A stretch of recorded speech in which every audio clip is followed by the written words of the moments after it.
Šiandien mūsų studijoje svečiuojasi Seimo narys Arvydas Mockus. Su svečiu pasikalbėsime apie Šiaulius ir perspektyvas. Labas vakaras. Labas vakaras. Šiandien Šiauliuose viešėjo sveikatos apsaugos ministrė Rimantė Šalaševičiūtė. Kartu su ministre Šiauliuose svečiuojatės ir jūs. Kartu apžiūrėjote gydymo įstaigas. Kokios pastabos būtų jūsų? Aišku, aš nesvečiuojusi, bet toks mano darbas. Kiekvieną savaitgalį būnu penktadieniais, pirmadieniais dirbu Šiauliuose, bet labai malonu, kad šį kartą mus aplankė ministrė. Kai aš juokauju, buvo, kai mes važiavome atidarinėjome duris pas ministrus, dabar jau toks laikas, kai jie atvažiuoja ir jau pradedame apžiūrinėti arba dar neskinti, neraškyti, bet žiūrėti, kokie bus tie mūsų vizitų vaisiai.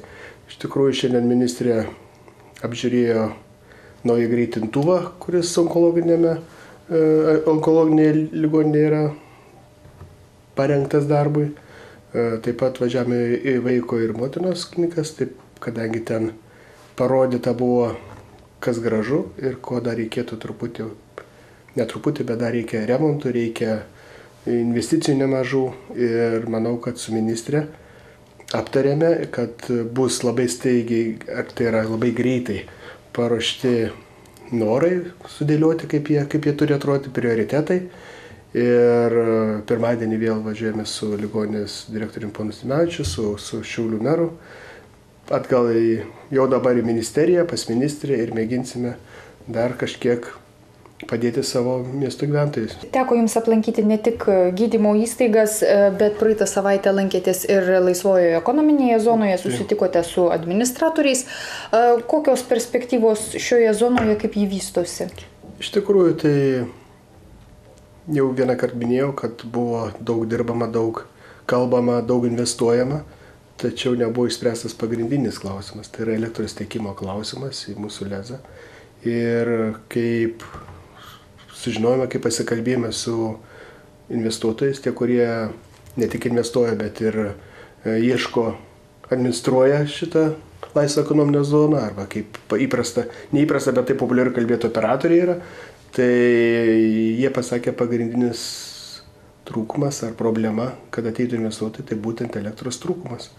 Tai teko susitikti Vilniuje jau tada su valdybos pirmininku, su valdybos nariais, kurie administruoja lezą ir spręsti šitą problemą. Deja, neišėjo vien tai, mūsų pajėgų neužteko, todėl kartu kreipėmės į premjerą, teko vykti pas premjerą, su jo padėjėjais, su lesto atstovais, spręsti, kaip tai galima būtų padaryti, kad kuo greičiau būtų atvesta elektra į laisvą ekonominę zoną ir taip būtų pritraukti investuotojai.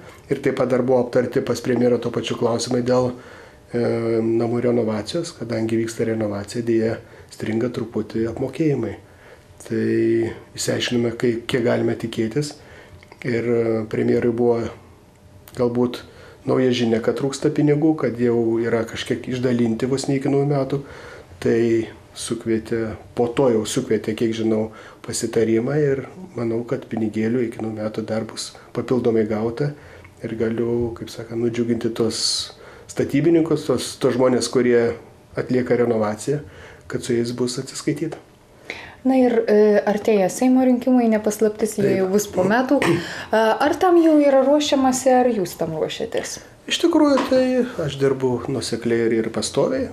Manau, kad esu savo vėžėse, daug ką išbandęs gyvenime, tai, kai sakiau, kai daug ką turi sukūręs, gali savo tą patirtį pasidalinti. Tai aišku, kažkokia įtampa darosi, tai ir Seime jau prasideda, tai aišku, ir žiniasklaida savo daro.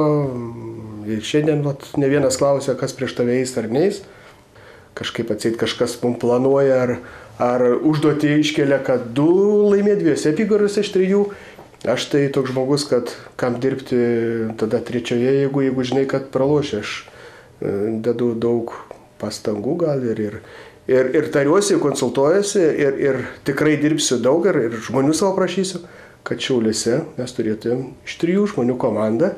Ir manau, kad čia susidėlioja, kai jau yra kandidatai, kai kurie žiniasklaidoje paskelbti, bet aš manau, kada yra negalutiniai sprendimai, negalutinės pavardės. Aišku, 2 apygardos jau yra patvirtintas, o šiaip tai aš stengsiuosi, kad mūsų komanda, tos partijos, kurie aš priklausau, ne vien dėl to, kad tai yra partinis kažkoks tai principas ir taip toliau, bet visada lengviau, jeigu esi bendraminčių turi, tai yra visada, kai sako, vieną šiaudą nulaužti lengviau negu visą gniūžtę, tai iš tikrųjų stengsiuosi padėti ten, kas bus tenai.